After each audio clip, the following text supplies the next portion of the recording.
Voilà, eh bien, ça va être la dernière opération avant la première cuisson, donc cuisson de dégourdi. Là, on voit que la terre a déjà bien séché. J'ai laissé la base un petit peu brute parce que j'aime bien cet aspect de terre que l'on sent. Je ne veux pas que ça ait une allure de pâte à modeler, je veux qu'il y ait de la matière.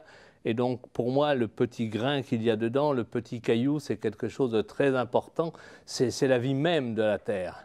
Donc là, maintenant, je vais simplement donner quelques coups de rifloir.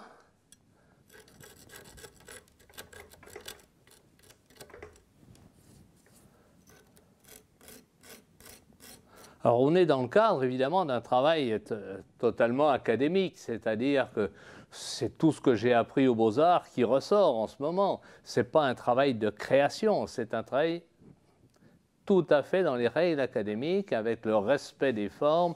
Donc, le rapport de proportion est très, très important, mais cela va même jusqu'à voir comment la chevelure peut s'intégrer dedans, comment l'expression du visage aussi a son importance.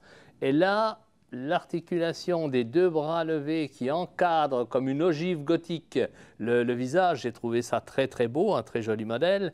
Et puis ensuite, on a évidemment le travail musculaire, le travail là qui est totalement, je le redis évidemment, académique, c'est-à-dire un travail de recherche sur le corps humain. Et là, je vais donc terminer par quelques touches qui me permettent de faire des passages, c'est-à-dire d'un volume à l'autre. Il ne faut pas qu'il y ait de rupture. Dans un corps, ça n'existe pas. Un corps, c'est totalement parfait. Que ce soit un corps d'animal ou un corps humain, c'est une perfection que la nature nous a donnée. Et il faut que je retrouve cette qualité plastique, cette qualité des volumes et de leur imbrication les uns dans les autres. Alors on sent bien là le bruit du rifloir, hein, pour moi, c'est très, très important, l'outil. Il se sent dans la main, mais il se sent à l'oreille aussi. La plupart du temps, on travaille plus à l'oreille que l'on ne travaille à la vue. Rien que le fait d'entendre gratter l'outil, on sait ce que l'on fait, avec quelle puissance, on sait si l'on enlève beaucoup de matière ou si au contraire on ne fait qu'effleurer la matière. Voilà, le métier, c'est ça, hein. Voilà, donc ce travail-là ne peut être fait que lorsque la terre a atteint une certaine dureté, c'est-à-dire lorsque les dents du rifloir peuvent l'attaquer sans amollir la forme. Et c'est quelque chose qui semble simple, mais ça ne l'est pas, parce qu'il faut combiner l'hygrométrie de la pièce. Si la terre est trop humide, elle va se loger dans les dents et on n'aura pas un travail qui va être trop mou, le travail en quelque sorte.